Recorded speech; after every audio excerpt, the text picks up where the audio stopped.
Muy buenas noches. El día de hoy vamos a leer el libro La dramática insurgencia de Bolivia. El último capítulo que culmina el libro se titula La Asamblea de Transfugaz.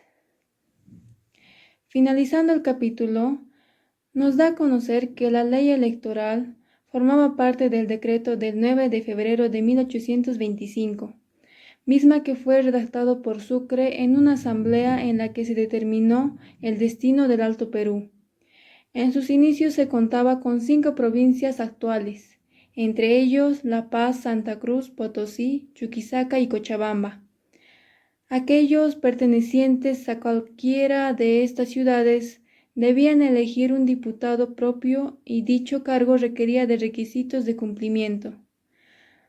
Entre ellos no debía ser menor de 25 años de edad. Poseía una renta mínima de 800 pesos anuales y vivir en el lugar durante 4 años aproximadamente. Este proceso a la vista sencillo fue modificado y se cambió a uno más complejo, de esta manera eligiéndose de 1 a 3 delegados de acuerdo a su relevancia histórica. Potosí conformaba una gran representación, a diferencia de las otras ciudades. Las elecciones se daban en 3 instancias: parroquial, partido y provincia.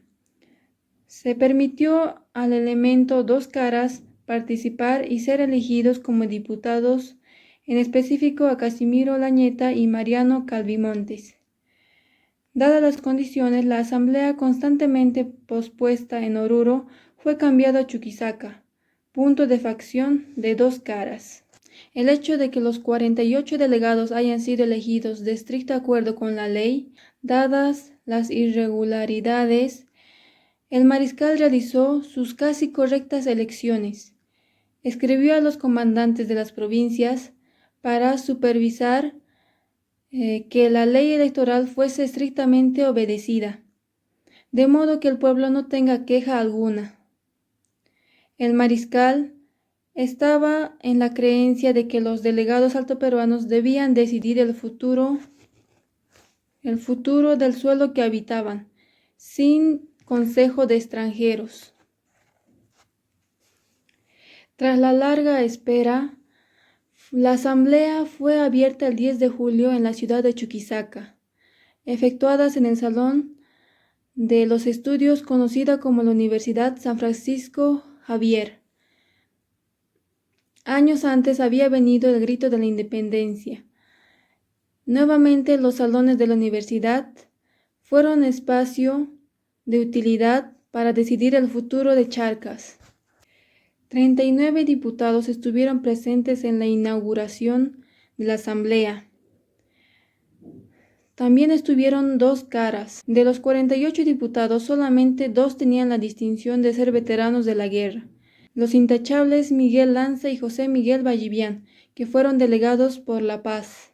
En cuanto a una investigación cuidadosa de los registros de la universidad, se reveló que 30 de los 48 representantes habían sido graduados de la Universidad misma de San Francisco.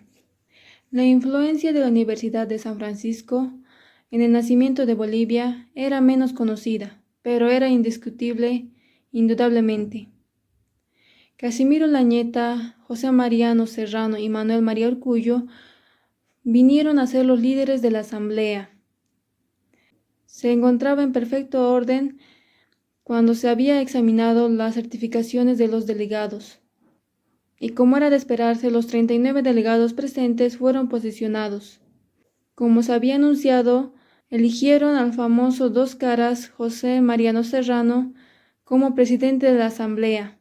Esto por el mariscal Sucre antes de su partida.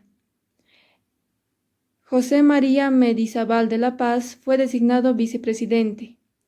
Urcullo fue elegido para redactar y editar las actas de las deliberaciones de la asamblea.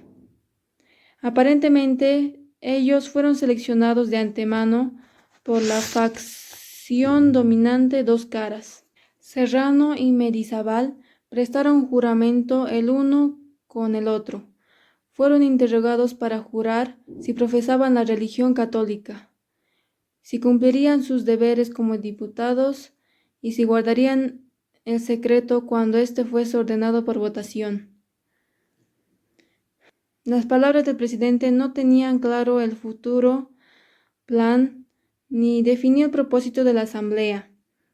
La hipocresía se vio claro en las palabras de Serrano. Era reflejo de su pasada historia.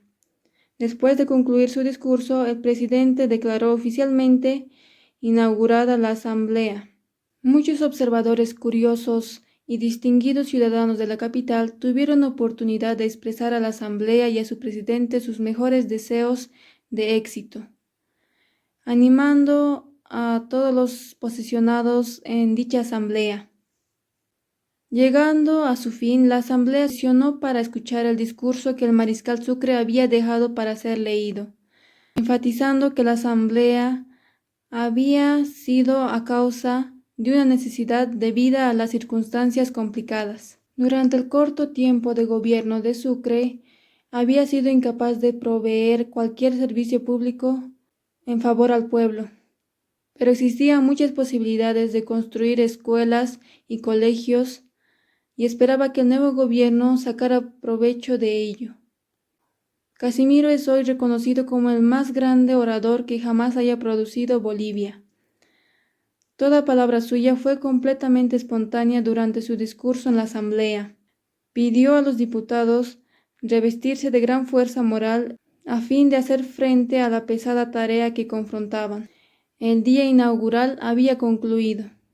El comienzo del proceso final del nacimiento de una nueva nación ya estaba marcado.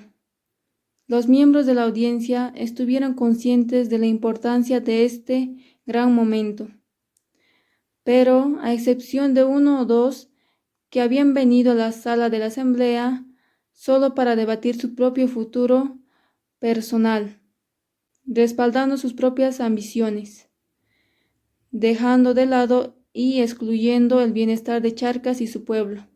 La asamblea eligió al general Andrés de Santa Cruz, a quien Sucre había dejado en el cargo hasta que la asamblea pudiera nombrar un presidente nuevo.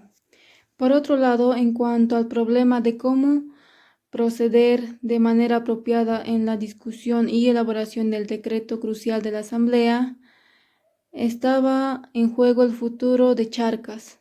Por otra parte, los diputados ingresaron a un gran debate acerca de cuál debiera ser el tratamiento que se les reconociese. Finalmente, por mayoría de voto, se designó que los diputados serían llamados como señor, pero que el presidente debía ser llamado Excelencia. También a los miembros como secretarios debían darles el título de señoría. El presidente, quien había residido varios años en las Provincias Unidas, se pronunció ahora dando su opinión de que las provincias interiores debían ser independientes. Dio importancia al hecho de que la separación y la creación de una nación independiente era justa, porque si se juntaban significaría el fortalecimiento de uno a costas del otro. Y vendría a ser esa la razón importante e inmediata para la separación de Charcas. Y como era de esperarse, Serrano y Olañeta eran los dos gigantes de la asamblea.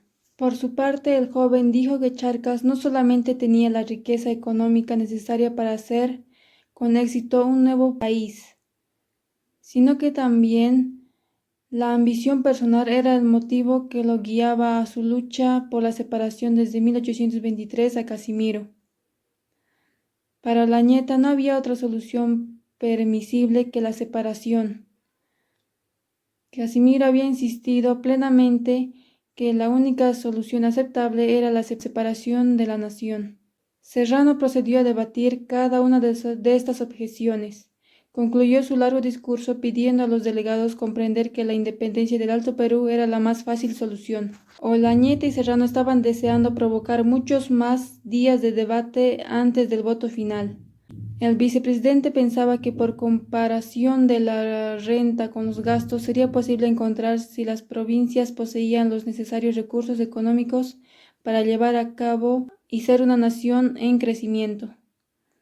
Continuó la discusión. La asamblea votó rechazando la moción de Mendizábal. Chaval. Manuel Antonio Orellano, implicado que el pueblo de Charcas era de calidad superior y por esto no podía pertenecer a otra nación. Montoya dijo que pensaba que las provincias tenían todos los atributos necesarios para llegar a ser un estado independiente.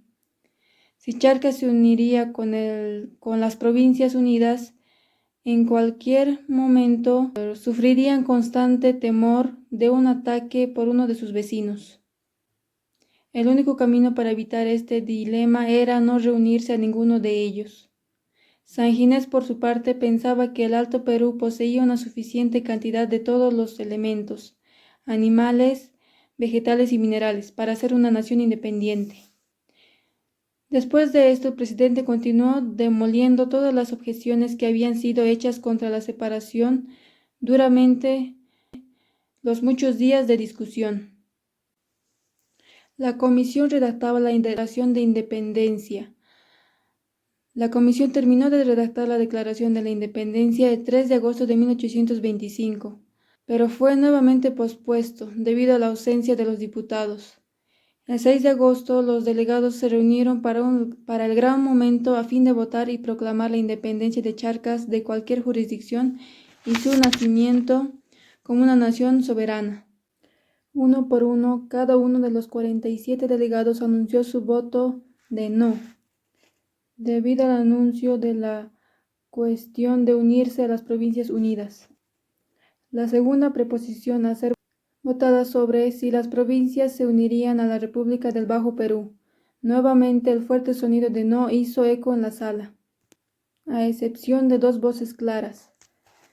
El voto final fue 45-2. El gran momento llegó cuando Lanza anunció la tercera preposición. Si los departamentos del Alto Perú declaranse a sí mismos un Estado soberano del Alto Perú, de todas las otras naciones del Viejo y el Nuevo Mundo. Todos, salvo 2 diputados, clara y orgullosamente pronunciaron sí.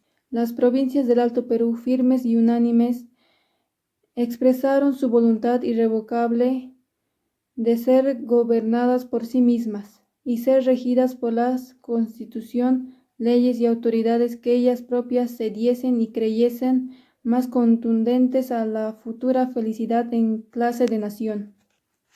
La creación de Bolivia fue un producto de 16 años largos de revolución. En sí, la creación de Bolivia es en parte la historia de Casimiro Lañeta. El sábado 6 de agosto de 1825, Bolivia comenzó su vida como una nación independiente y que permanece en la actualidad como el Estado Plurinacional de Bolivia. Fin.